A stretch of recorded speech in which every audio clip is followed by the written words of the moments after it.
I greet with a pleasant and safe evening for my fellow Filipinos here and elsewhere in the world. I am pleased to address the nation anew to keep everyone informed of how the Philippines is moving towards winning the fight against COVID-19. The coronavirus curve flattened, meaning to say that there are now less people with contaminated disease called COVID-19.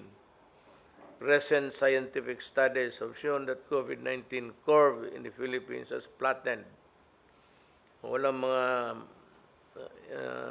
no significant contamination has been noted by government. This means that the government effort that were guided by the best interest of public health and the crucial data provided by medical science paid off.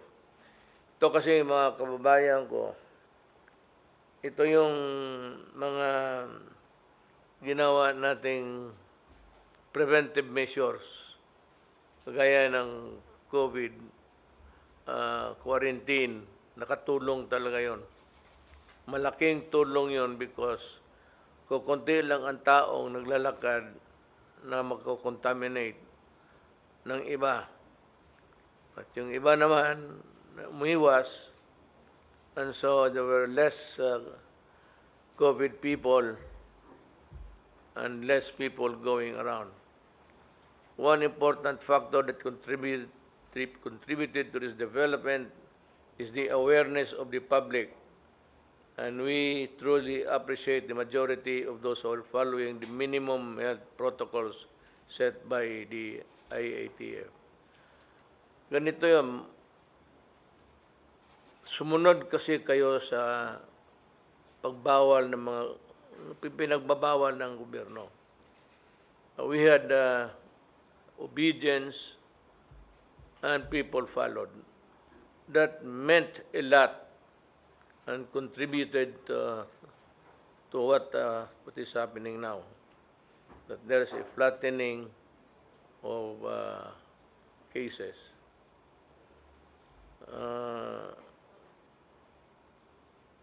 Yung local government executives also played a vital role in the implementation of antivirus virus measures in the localities. Merong iba talagang to the hilt followed protocol to a T.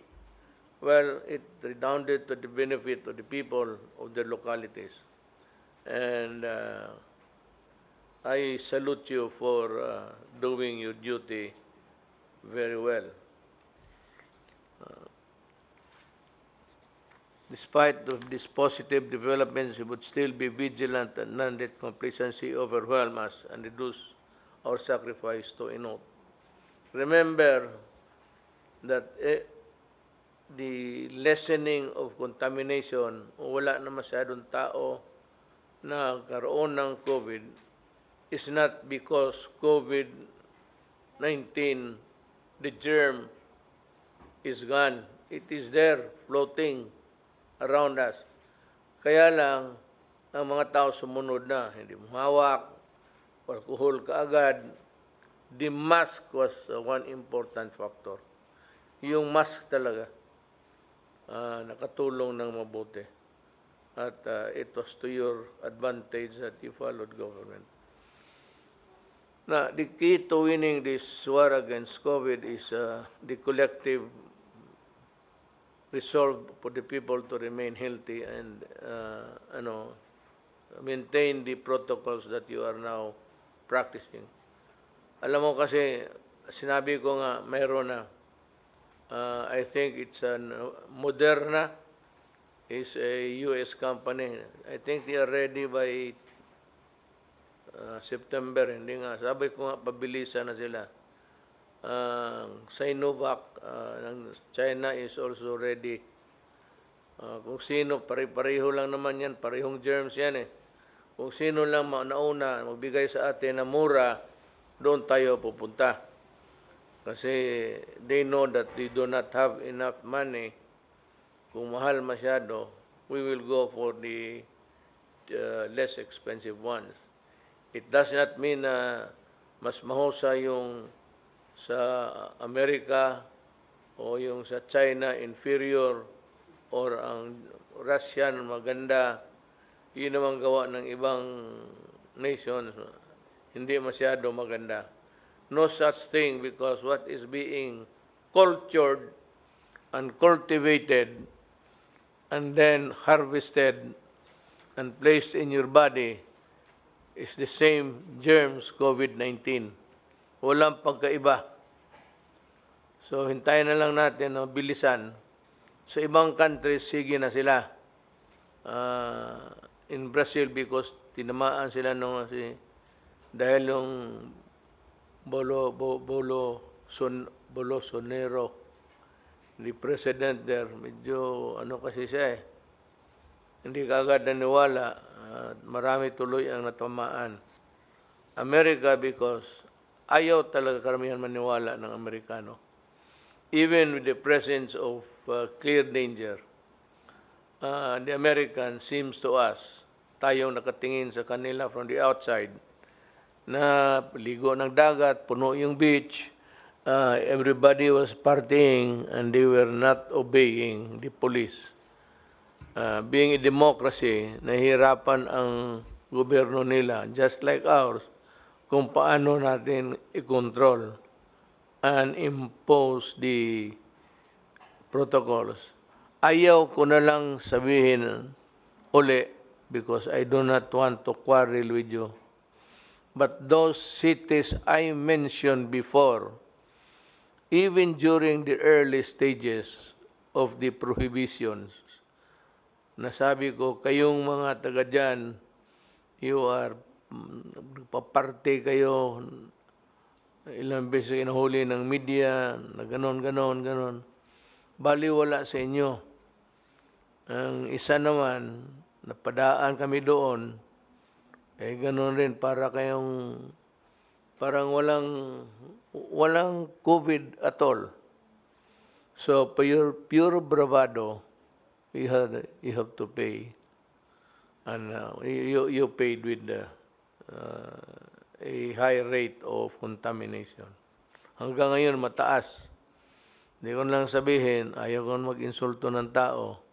Pero sinabi ko noon, kayo talaga, mahirap kayong pasundin.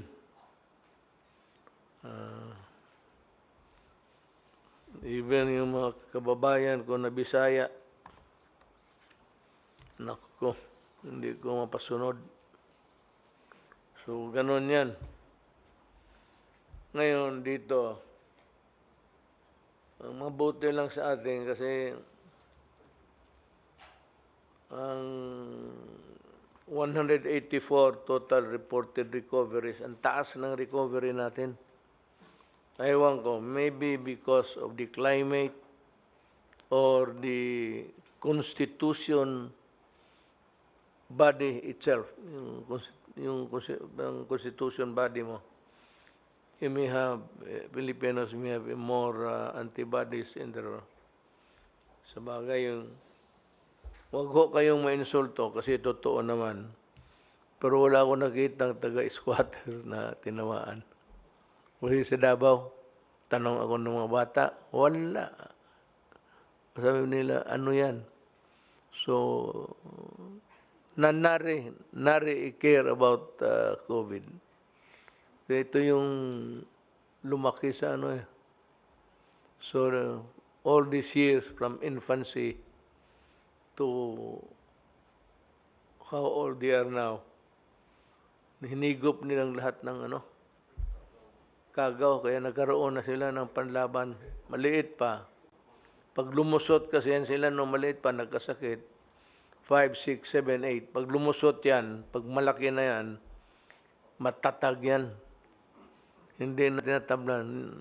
Pero do not be too complacent about it just because you think that you have the antibodies. You might really have the advantage, but the law of averages always takes its toll. Malay mo, matamaan ka talaga. So, total active is 49. Maliit na lang. 83. Nag-flat din na nga. Total cases 228. Pero it is offset by the recoveries. At wala masyadong severe contamination. So, let us go back to the main platform of our program, and if there's anybody who'd want to report, kindly raise your right hands if you want to report first.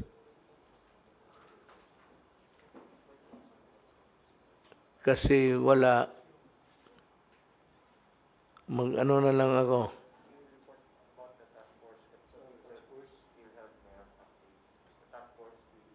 Hindi, unahin ko na muna itong si ano.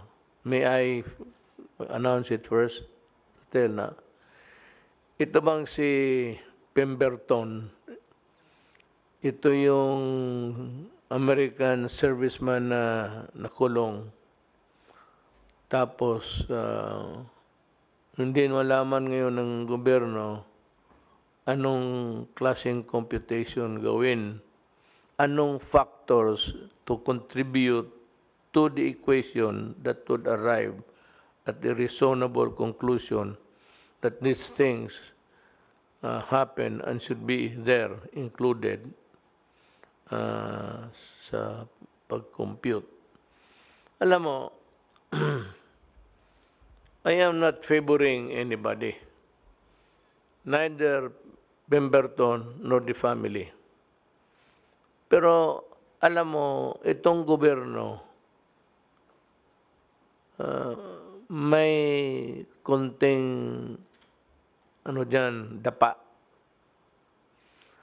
Kasi sa good behavior, kailan i-compute mo sa lahat, detained siya for the crime, facing trial, and prison siya for the crime. Iba yung detenado ka habang yung kaso pinapakinggan ng korte, trial. Iba naman yung detenado ka na, sentensyado ka na after trial. Siya kasi, well being tried, detained na siya. Tapos, nung na-convicted siya, tuloy-tuloy na. Ngayon, ganito yan. The basic fault there is when you talk about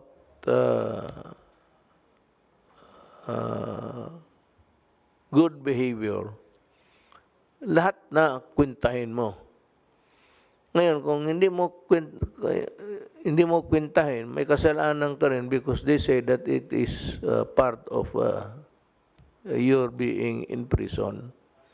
Sa ayat mo sa hindi, nakakulong ka rin. So you are a person deprived of liberty. Ngayon, ang pagkwenta, hindi alam nila kung kasali ba o hindi at may record. Walang record kasi yung lugar, alin doon na nagdetenado si PEMBERTON, sa Marines, sa garrison.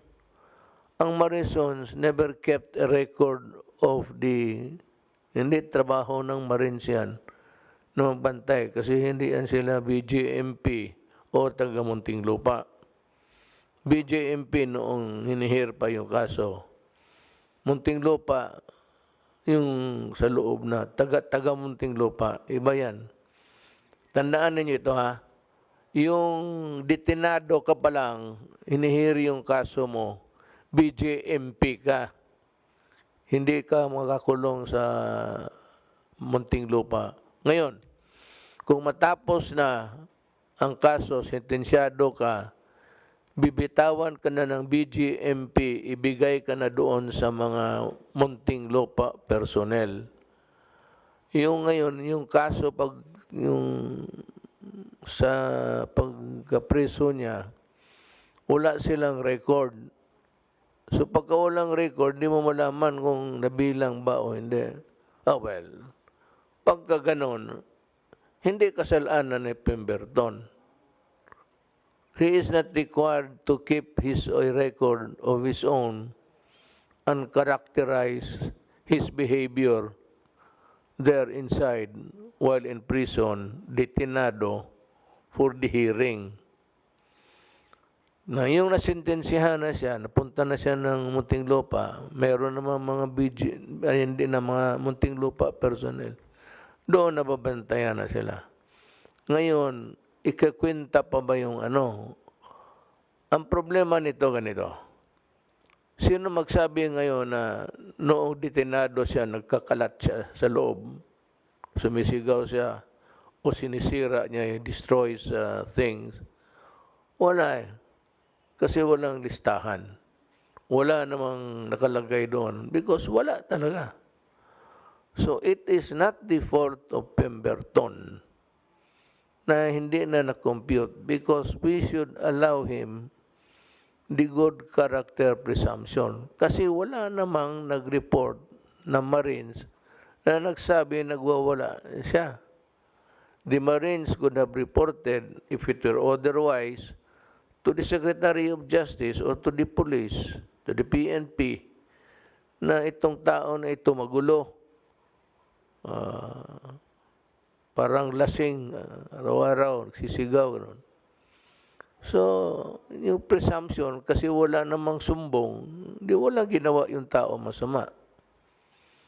Na in fairness, tapos na yung kwentada, he was recommended to be released.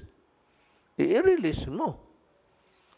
Kaya, isip-isip ko, nakikinig lang ako sa newspaper, pati sa radyo. Sabi ko, it is not fair. Hindi makatarungan. So, sabi ko kay Justice Secretary Medialdea, pati ang Secretary of, tinatawag ko sila dito ngayon, kanina, Indardo Guevara, sabi ko, it's my decision to pardon. Correct me if I'm wrong, but ito ang tingin ko sa kaso. You have not treated Pemberton fairly. So, i-release ko. Pardon. Pardon, walang maka-question yan. It's, wala talaga. It cannot be questioned anywhere. And it's not because of that I pardon Pemberton. Kaligaya ko na lang magpakulong ng mga buang mga gago. But you know, if there is a time where you are called upon to be fair, be fair. Be fair. Ngayon, sabi mo, Duterte, fair ka ba dyan sa mga drogista? Be cruel. Be cruel. Putang ina ninyo, sinabi ko ng let's kayo. Sinisira ninyo yung bayan.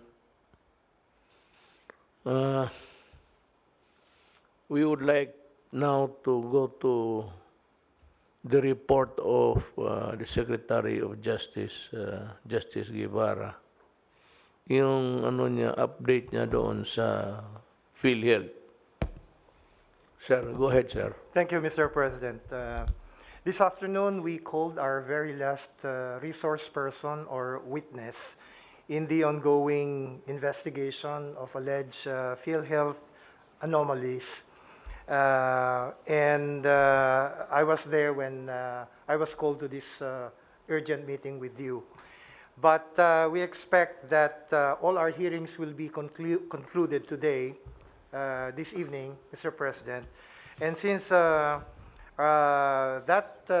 particular resource person or witness is our last one, then starting tonight and the rest of the week, we will be consolidating and analyzing all the information and evidence that we have gathered through 7 hearings conducted by the task force since we formed it upon your instructions. So by September 14, Mr. President, that's on Monday, we should be able to submit to you our report and our recommendations, including the possible filing of administrative and/or criminal cases against persons in PhilHealth who we shall find to be probably responsible for certain anomalies or irregularities. Meantime, Mr. President, the various composite teams that the task force created comprised or composed of representatives from the NBI, the AMLC, the PACC, and some other agencies which form part of the task force will continue, Mr. President, with building up the cases, because what we did during our hearings was basically to get a bird's eye view, an overview of the problems obtaining at PhilHealth. But the matter of building up actual cases will probably require more time because we've got to gather the actual evidence, procure the necessary witnesses to support the complaints.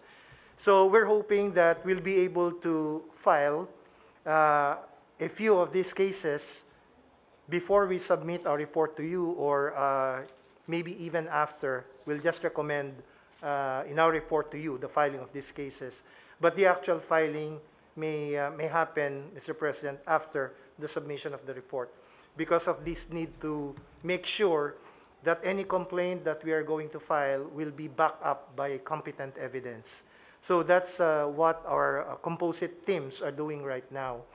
And even after the submission of our report to you, Mr. President, even after the term of the task force is finished, we intend to continue this investigation being conducted by composite teams, not just by the COA or not just by the NBI or not just by the PACC, but a joint effort of all of these agencies, focused and coordinated, so that a proper build-up of cases can be done. We're very happy that the new president and chief executive officer of PhilHealth, whom you appointed recently, was a former NBI director. And we hope that with him there, it will be much easier for the composite teams of the task force who will continue investigating to be able to do their job more easily with former Director Guevara at the top of the agency. So that's what we intend to do, Mr. President, for the rest of the week. And we hope that you will have the report in your hand at the latest on Monday, September 14. That's all for now, Mr. President. Okay, thank you. So it's a report that is expected with so much enthusiasm, actually, for those who are in the right thinking of what is right and wrong. Anybody else who would like to make a report at this time? Yes, Secretary Lorenzana.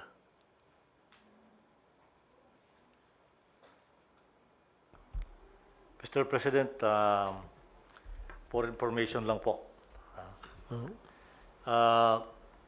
maganda po ang nangyayari ngayon sa buong bansa. Bumababa na po yung cases.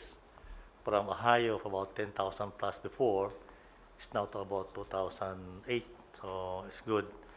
Ang ginagawa po ng task force ngayon ay iniikutan namin yung mga lugar at tinitingnan yung kanilang mga ginagawa. Tatanungin namin, we are not there to assess or to audit them, but to find out how the national government can help them. So I went to Caloocan last Saturday and commended them for their good job. From a high of 90, ngayon less than 10 na lang ang kaso nila everyday. So doing well po sila dyan. Meron lang tayo mga ibang pumuputok, Mr. President, like Bacolod, Iloilo, and Jensan. So yan ngayon ang pinagtutuunan natin ng pansin. Secretary Simato is there now in Western Visayas. And sometime this week or next week, kami ni Secretary Galvez pupunta naman sa Jensan, Mr. President. Yun lang po, Mr. President. Thank you. Thank you, Secretary Lorenzana. Secretary Doge. Good evening, Mr. President. I'll just have one slide presentation. Pwede bang makita yung slide number 8? Just to support the report of Lorenzana, I want to show the distribution of recent cases by municipality, city of the NCR as of September 6, 2020. One slide back. Sige ba? Back sa Mar. Yan. Sir, ito po yung mga cities of NCR. Ayan, Quezon City, City of Manila, Caloocan City, all the way down. Yung total number of cases of NCR is 35,040 last 3-4 weeks from August 10 to August 13. So makita po natin yung recent 1 to 2 weeks, August 24 to September 6, ang laki ho ng ibinaba, naging 24,517. Bumaba po siya ng 10,523. Difference of 35,040 and 24,517. At ito po ay nagsasalamin ng negative 30% ang difference po, no? Kung makikita niyo po yung mga graph sa kanan, marami ho pababa yung mga bars, Mr. President. So halos lahat po ito talagang nagbabaan ng kanila pong mga kaso. So maganda po ang nangyari dahil you allowed MECQ to be imposed beginning August 3 to August 18. So nakatulong po ito, Mr. President, sa pagbawas ng contact rate, transmission rate, at kaya naman po makikita natin ay halos yung difference doon sa growth in cases, puros negative, except for just one place.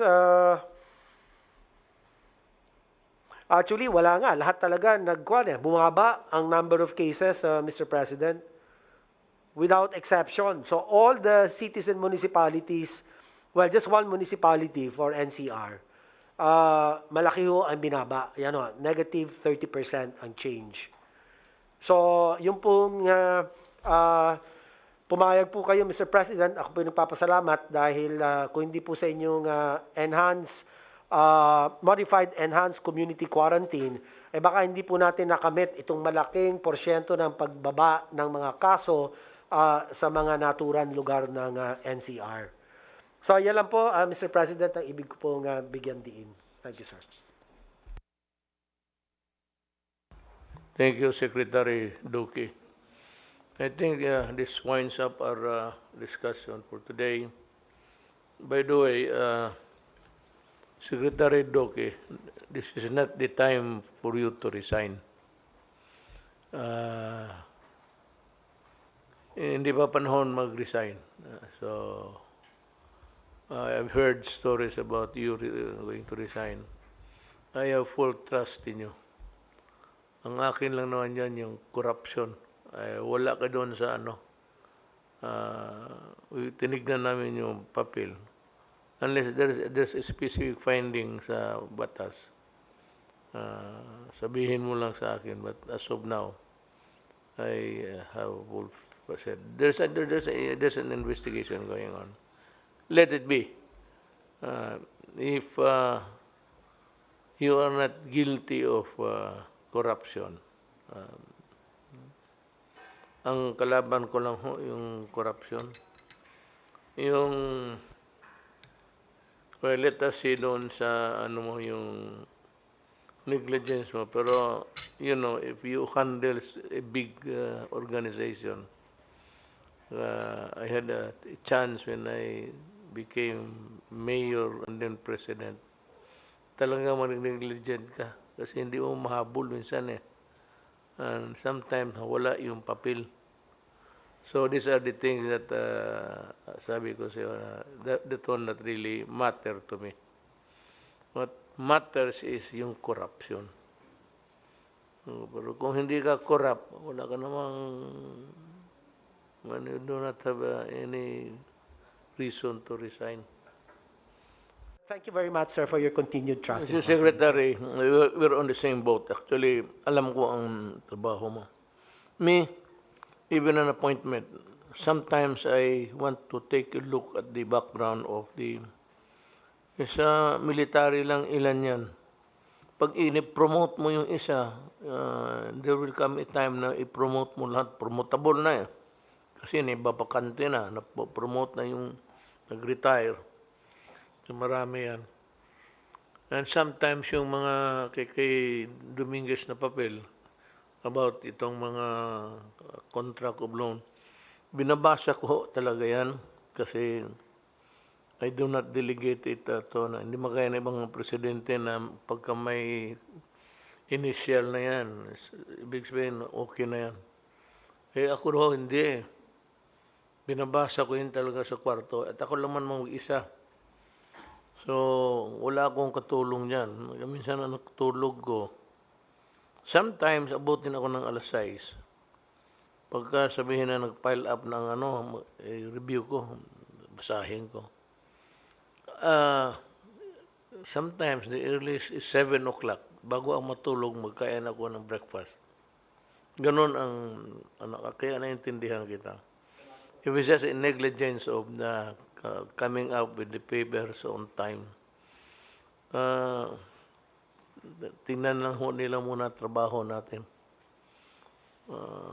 Yung madali man magpirma, kung pirma lang. Ang pirma mo kung puputok yan sa mukha mo. Di, ganon. Pareho tayo. Pareho.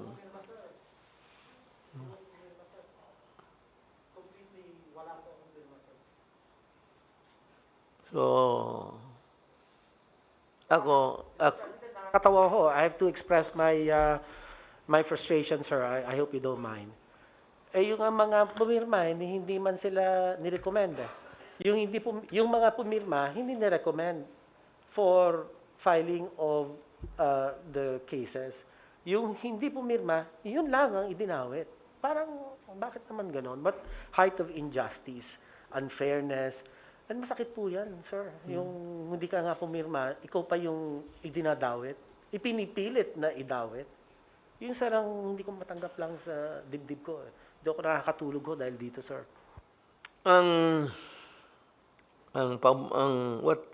What goes in my favor actually, if someday pag nag-retire na ako, is that all papers sa transactions inyong mga departamento, you know very well na hindi talaga umaabot sa akin, lalo na yung pera, purchases, ganun, wala, hindi tayo, ayaw ko talaga, and that has been the rule that I have imposed on you. I'm saying this so that people will know na wala akong basta yung transaction, yung mga itong gaya nitong reclamation, magbigay ka ng 10,000 hectares. Mag-reclaim ng 10,000 hectares. Di buong buong Luneta na. So, tinanggal ko yung walang processing ngayon ng papel sa no reclamation projects, paper spending. Independent because in-archive ko, shelf. Kasi wala akong balak na mag-approve ng bahala na pagkatapos ko, fight sila. Pero wala akong dyan sa lakaran lakaran. Pag maamoy ko, wala na. 10,000 hectare, shit. 10,000 hectares ata. Hindi square meters.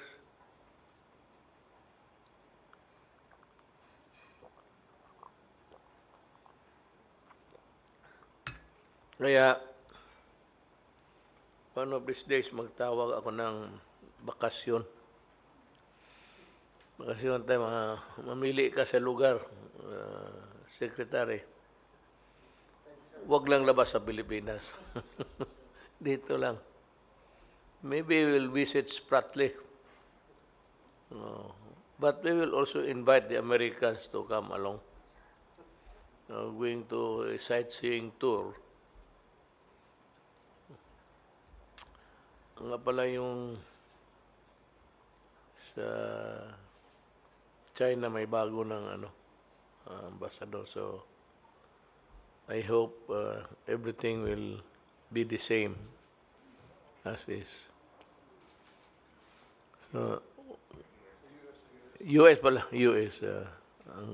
Ang China, hindi ko pa rin I have a meeting pa sa kanya. Okay. Hindi ko pa yung China. Kaya ako nagkamali kasi hindi ko pa nakita yan. So, we will have I have a dinner, I think, with him. Si Kim is out. So, yun lang naman siguro for today. Let's go back to work para tangina yung akin. Bakit ba gano'n lang bigla na lang tinapos ko na to the last. Totoo yan honestly. Makita ninyo yung flow. Wala na, 2 araw, walang ba. Ngayon, kita ko sa kwarto, tinambak, ganun kataas na naman. Ay, anak ng po. Buwisit. Akala ko makauwi ako ng Davao. Ganun nga.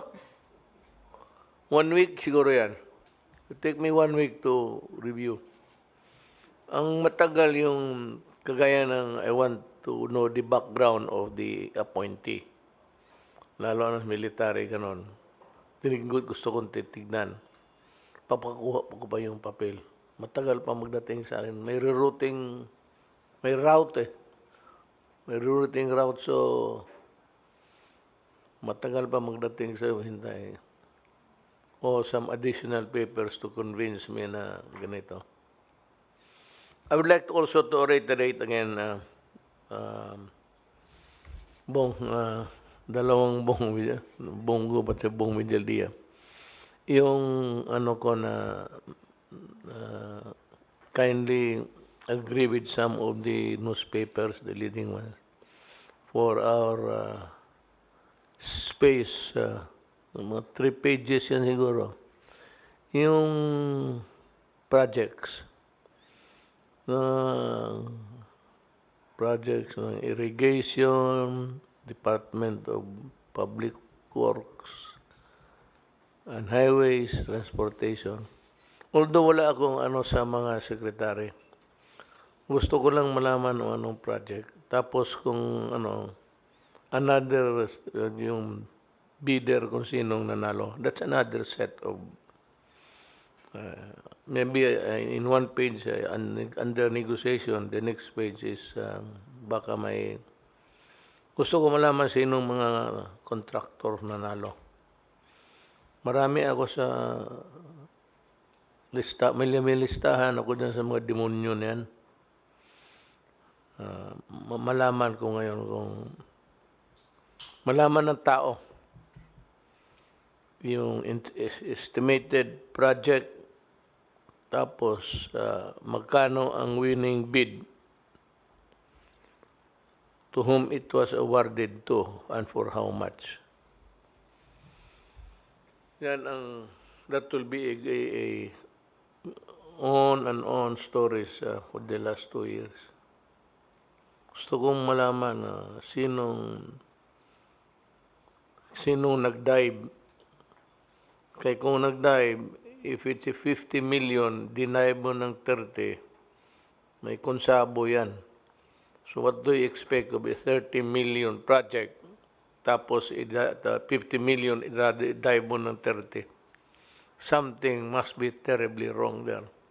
That's why you have a project na is really not a project, but supposedly a project, but already bidded out and constructed and completed. Another page for completed projects. At di maabot siya sige na 5 page, magbili tayo.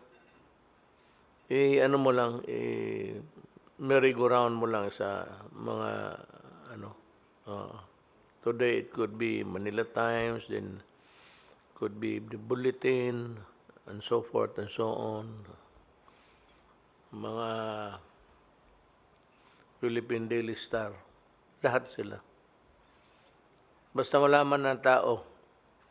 So ngayon malaman ninyo kung magkano ang mga binibid na projects at saan, at ang importante magkano. Nalo at ang kompleto. Para makita mo ninyo, puntahan ninyo, makita ninyo kung anong klaseng project ginawa. That is the rule. Anything else? Lana? Yes, Secretary Galvez.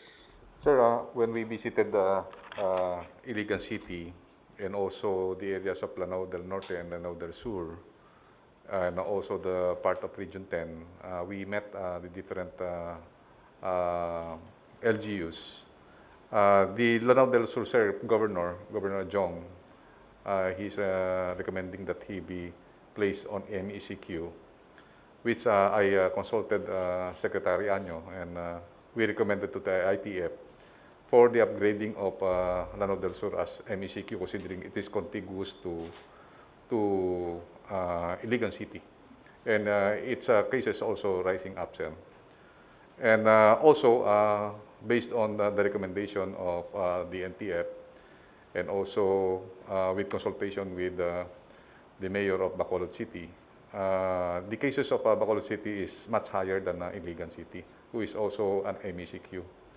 So we will recommend also that Bacolod City be placed on MECQ as recommended by the ITF. Yes, sir. Tama mataas na. Bacolod, taka ako. Bacolod City and Lanao del Sur, sir. Sige, sir.